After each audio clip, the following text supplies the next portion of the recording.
আসসালামু আলাইকুম। আজকের ক্লাসে আমরা আলোচনা করব আমাদের 5 number create our own custom expression. কিভাবে আমরা কাস্টম এক্সপ্রেশন তৈরি করব আমাদের নিজেদের মতো করে, সেটাই আজকে আমি আপনাদের দেখাবো। ধরেন কাস্টমটা আপনি কিভাবে তৈরি করবেন, কী জন্য ব্যবহার করবেন সেই বিষয়ে যদি আমি বলি, ধরেন আপনি সাপোজ একটা ব্যাংক ডিপোজিট করছেন, যে ব্যাংকের মধ্যে আপনি মাইনাস কোনো অ্যামাউন্ট রাখতে পারবেন না, অথবা জিরোর নিচে কোনো অ্যামাউন্ট আপনি রাখতে পারবেন না। তাহলে কাস্টমারকে আপনি এই মেসেজটা কীভাবে দেবেন? তাহলে এটা তো আর আপনার দেওয়া যাবে না যে এটা জিরো এক্সপ্রেশন বা টাইম রিলেটেড এরর, এভাবে তো আপনি দিতে পারবেন না। কমন যে আমাদের এক্সপ্রেশনগুলো আছে সেগুলো তো আপনি এখানে দিলে ওরা বুঝবে না। তাহলে ওদের জন্য কী করতে হবে, আমাদের মানে কাস্টম করতে হবে।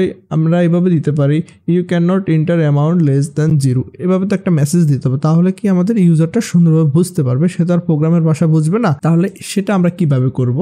সেজন্য প্রথমে আমাদের একটা ক্লাস তৈরি করতে হবে। সেজন্য আমি প্রথমে একটা ক্লাস কিওয়ার্ড দিয়ে ক্লাস নিয়ে নিচ্ছি।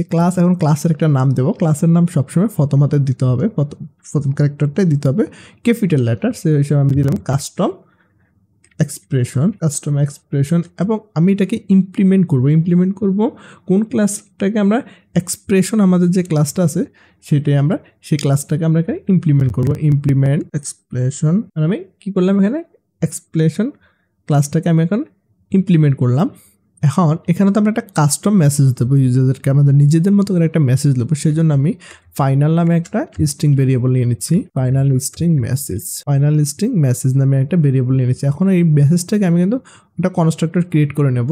ক্লাসের নামে হবে কনস্ট্রাক্টরটা, আমাদের কনস্ট্রাক্টর হবে ক্লাসের নামে কিন্তু কনস্ট্রাক্টর হয়। এ বিষয়ে আমি ডিটেলসে পরে অবজেক্ট ওরিয়েন্টেড কথা বলবো। কাস্টম এক্সপ্রেশন আমি দিয়ে দিস ডট মেসেজটাকে এখানে আমি পাস করে দিলাম। তাহলে আমার ইরোডটা এখান থেকে অলরেডি চলে গেল। এখানে আমি কি করলাম, জাস্ট একটা আমার যখন এই ক্লাসটাকে আমরা করব, এই ক্লাসটা কল করব, তখন কিন্তু এই ক্লাসে একটা কি প্যারামিটার হিসেবে আমাদের একটা রিকোয়ার্ড প্যারামিটার দিতে হবে, যেটা হলো কনস্ট্রাক্টরের মধ্যে আমরা পাস করবো। মেসেজ হিসেবে একটা কি টাইপের ভ্যালু দিব, আমরা স্ট্রিং টাইপের ভ্যালু কিন্তু এখানে দিতে হবে।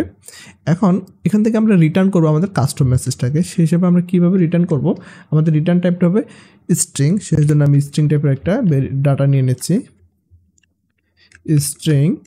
এখন আমরা স্ট্রিংটাকে কনভার্ট করার জন্য টু স্ট্রিং নামে যে মেথডটা আছে সেই মেথডটাকে কিন্তু আমরা এখানে ওভাররাইড করতে হবে। টু স্ট্রিং মেথডটাকে ওভাররাইড করলাম এবং এটার একটা অ্যানোটেশন দিতে হবে, ওভাররাইড।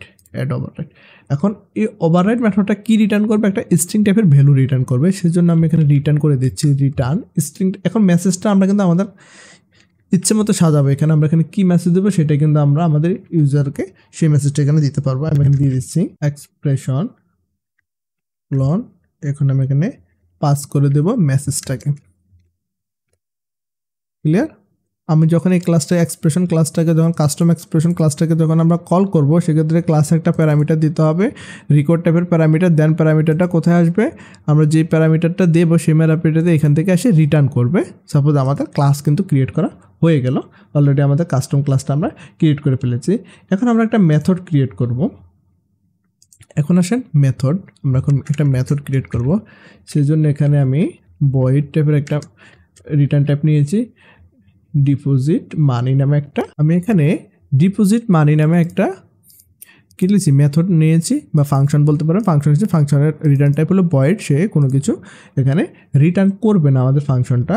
আর্গুমেন্ট হিসেবে ইন্টিজার অ্যামাউন্ট নামে, কারণ আমরা যখন এই মেথডটাকে কল করব, ইউজার তো এখানে ডাটা দেবে। কি ডাটা দেবে, সেখানে টাকা দিবে, অথবা আমরা এখান থেকে চেক করব সে কি জিরো থেকে উপরে টাকা দিয়েছে নাকি জিরোর নিচে দিয়েছে। যদি মাইনাস অ্যামাউন্ট হয় সেক্ষেত্রে আমরা একটা মেসেজ দেবো। উপরে যদি হয়, আমাদের যদি অ্যামাউন্টটা প্লাস হয়, সেক্ষেত্রে আমরা ইউজারকে একটা মেসেজ দেবো, যাতে ইউজার বুঝতে পারে যে সে যে ডাটা দিয়েছে এটা একটা ভ্যালিড।